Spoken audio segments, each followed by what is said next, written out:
ઓમ નમઃ શિવાય. મિત્રો, આપ જોઈ રહ્યા છો યુટ્યુબ અમારી ચેનલ જેવી ક્લિકવેમાં આપ સૌનું સ્વાગત છે. મિત્રો, આજે આ વિડીયોમાં આપણે જાણવાના છીએ આસો માસની પૂર્ણિમા શરદ પૂર્ણિમા ક્યારે છે, આ પૂર્ણિમાનું શું મહાત્મ્ય છે, આ પૂર્ણિમાના દિવસે કયા ઉપાય કરવા.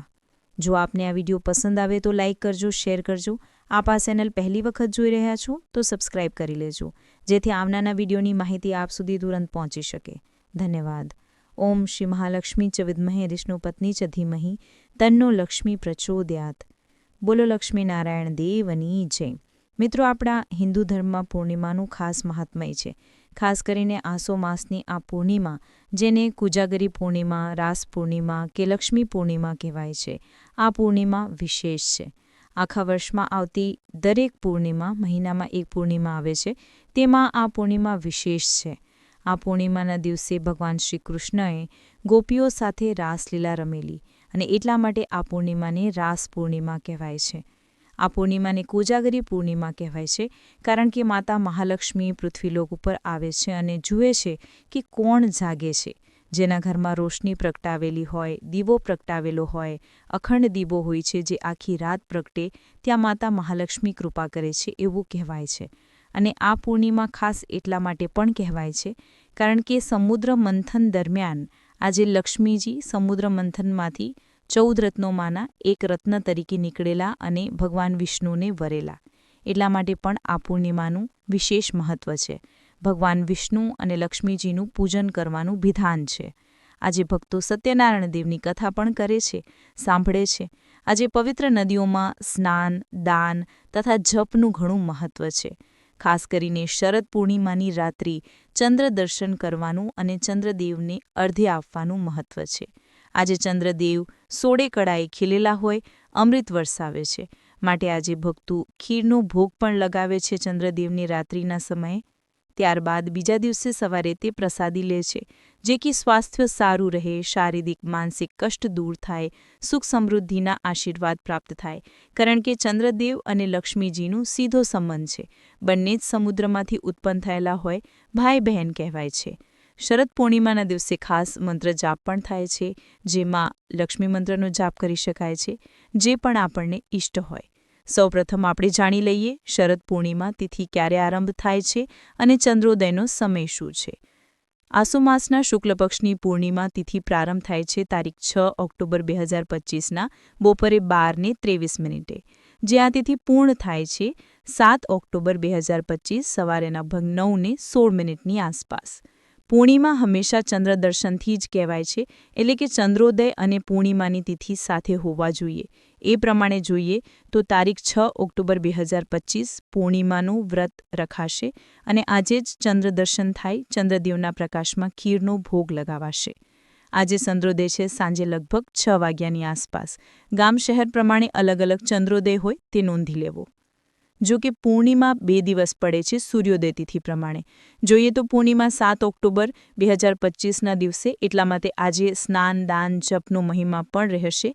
પરંતુ પૂર્ણિમાનું વ્રત 6 ઓક્ટોબર 2025ના દિવસે રાખવાનું રહેશે, કારણ કે આજે જ પૂર્ણિમાના ચંદ્રનું દર્શન થશે.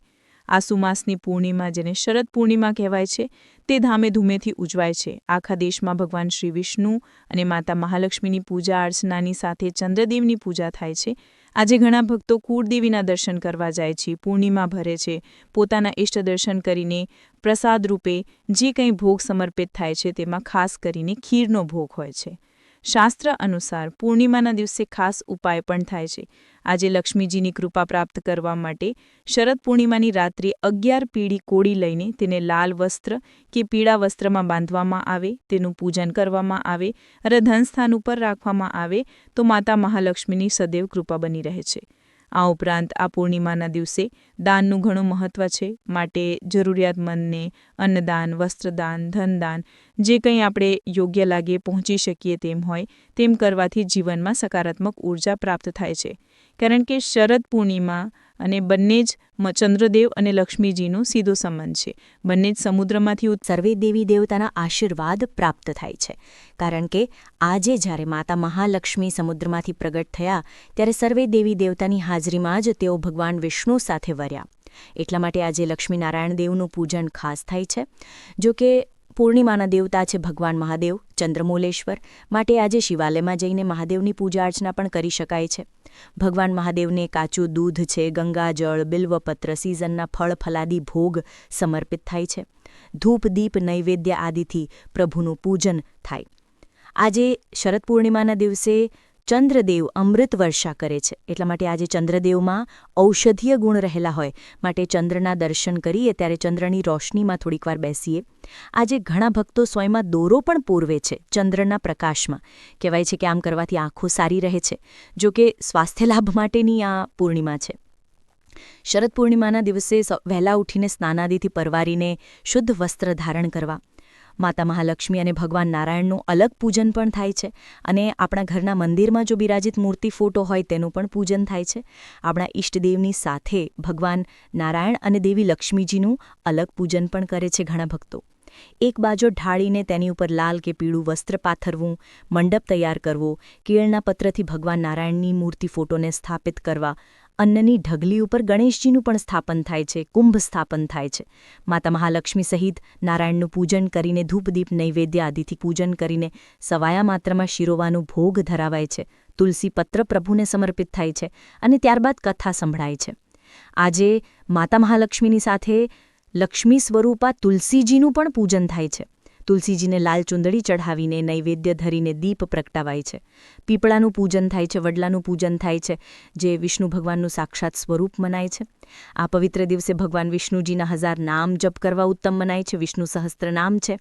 આજે આ પૂર્ણિમાને રાસ પૂર્ણિમા કહેવાય છે. ભગવાન શ્રીકૃષ્ણે ગોકુળમાં ગોપીઓ સાથે મહારાસની રચના કરી હતી, એટલા માટે ઘણી જગ્યાએ તો રાસ ઉત્સવ પણ મનાવાશે. ભગવાન શ્રીકૃષ્ણની પૂજા આરાધના થાય છે આજે. માતા મહાલક્ષ્મી કે જે પૃથ્વી ઉપર ભ્રમણ કરવા નીકળે છે રાત્રિના સમયે, એટલા માટે રાત્રિના સમયે ઘરમાં અંધકાર ન હોવો જોઈએ. કંઈક ને કંઈક પ્રકાશ અવશ્ય રાખવો અથવા એક દીવો પ્રગટાવો. માતા મહાલક્ષ્મીના નામનો આજે ઐરાવત સહિત ઇન્દ્રદેવની પણ પૂજા થાય છે અને એટલા માટે આ પૂર્ણિમાને કુમાર પૂર્ણિમા કે કૌમુદી પૂર્ણિમા પણ કહેવાય છે. આ પૂર્ણિમાનું વ્રત રાખવાથી સુખ, સૌભાગ્ય, આરોગ્યની પ્રાપ્તિ થાય છે. ભગવાન લક્ષ્મીનારાયણ દેવની કૃપા પ્રાપ્ત થાય છે. આ પૂર્ણિમાનું મહત્વ એટલું છે કે જો પવિત્ર તીર્થોમાં જઈને સ્નાન, દાન, જપ કરવામાં આવે, પિતૃતર્પણ કરવામાં આવે તો પિતૃઓને પણ મુક્તિ મળે છે. કારણ કે આ પૂર્ણિમા માતા મહાલક્ષ્મીને અત્યંત પ્રિય પૂર્ણિમા છે. લક્ષ્મી કૃપા પ્રાપ્ત કરનાર ભક્તોએ આજે વ્રત ઉપવાસ કરીને દાન પુણ્ય અવશ્ય કરવું.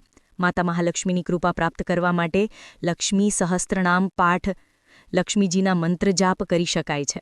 આ પૂર્ણિમાના દિવસે પશુ પક્ષીને દાણાચરણની વ્યવસ્થા કરવી, ગાય માતાની પૂજા કરવી, ગાયનું જે ઉપલું હોય છે, ગોબર સુકાયેલું જે હોય છે, જેને આપણે છાણું કહીએ છીએ, તેની ઉપર કપૂર રાખીને 2 લવિંગ રાખીને તેને પ્રગટાવીને જે આપણે માતાજીની ખીરનો ભોગ સમર્પિત કર્યો છે અથવા સત્યનારાયણ ભગવાનની કથા કરેલી છે, તેમાં જે પ્રસાદ નૈવેદ્ય છે તે થોડો પ્રસાદ લઈને તે પ્રગટાવેલા અગ્નિમાં સમર્પિત કરાય છે, જેથી તે ભોગ ઈશ્વર સુધી પહોંચે. એવું કહેવાય છે કે આમ કરવાથી પણ ઘરમાં સુખ શાંતિ બની રહે છે, કારણ કે જે ધૂપનો ધુવાડો હોય છે તેનાથી નકારાત્મક ઉર્જા દૂર થાય છે અને શુભ ફળની પ્રાપ્તિ થાય છે.